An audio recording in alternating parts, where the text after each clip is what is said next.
Welcome to Archiversity online lectures. In my previous two lectures, I explained you two important theories of capital structure. One is net income approach, which is also called as theory of relevance, and the second one is net operating income approach, which also called as theory of irrelevance. In net operating income approach, we make an assumption that by including debt into the capital structure, value of the firm will increase, as well as overall cost of capital of the firm will decrease.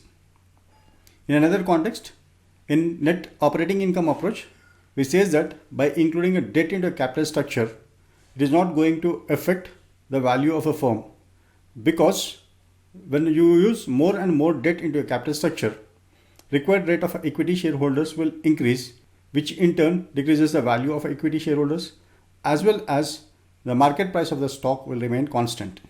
The third approach we have is a traditional approach. In a traditional approach, which is also called as optimum capital structure approach, says that by including debt into a capital structure to a certain level, we can increase the value of the firm. After that optimum level, the value of the firm will decrease.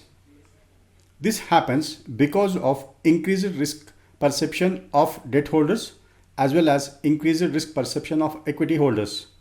These two result in increase in cost of a debt as well as equity capitalization rate.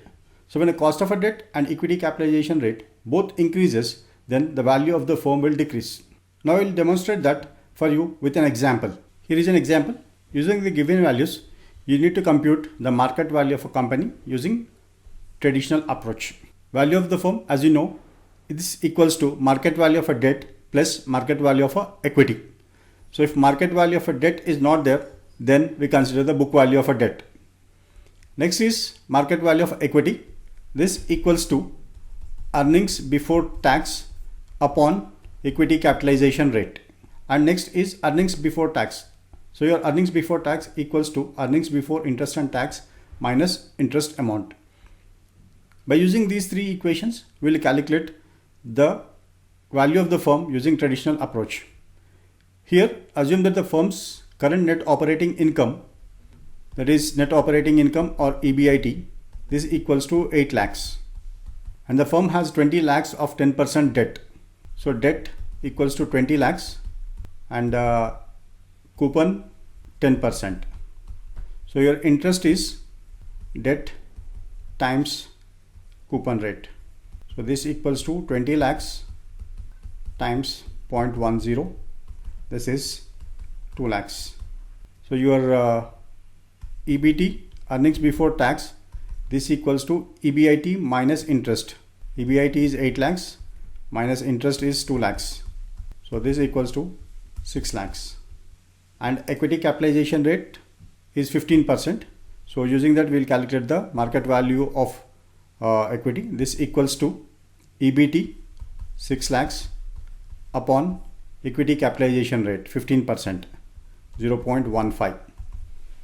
So 6 lakhs upon 0.15, this equals to 40 lakhs.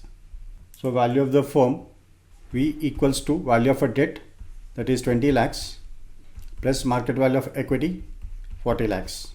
So this equals to 60 lakhs. 60 lakhs is the value of the firm when debt is 20 lakhs. Now the company is considering to increase its debt by raising additional rupees 10 lakhs and to utilize these funds to retire the amount of equity. However, due to increased financial risk, the cost of entire debt, that is the previous 20 lakhs plus current 10 lakhs, is likely increased to 12% and cost of equity to 18%. So your EBIT remains same. This is 8 lakhs, and now new debt, that is the total debt, equals to 30 lakhs, old 20 lakhs plus new 10 lakhs. Then cost of debt 12%, then cost of equity or equity capitalization rate is 18%. So first we calculate the interest. This equals to 30 lakhs times 12%. So this is 3 lakhs 60,000. Then your EBT, this equals to EBIT minus interest, 8 lakhs minus 3,60,000. So this equals to 4,40,000. Then value of equity, this equals to EBT upon equity capitalization rate. So this equals to 4,40,000 upon 0.18, 24,44,444. 24,44,444 is the value of equity. So value of the firm V equals to value of a debt, that is 30 lakhs, plus value of equity 24,44,444. So the value of a firm is 54,44,444. That means when a debt increases from 20 lakhs to 30 lakhs, that is by borrowing additional 10 lakhs, the value of the firm decreased near about 5,50,000. So that means by adding a more debt into a capital structure, the value of the firm will decrease. This value has decreased because of decrease in market value of common shares or market value of stock. And this happened because investors expected return from the stock increased from 15% to 18%. Similarly, cost of a debt also increased from 10% to 12%.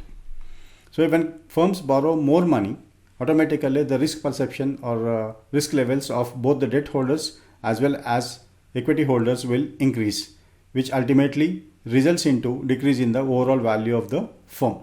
This is the proposition made under traditional approach of a capital structure theories. Thank you for listening to the lecture.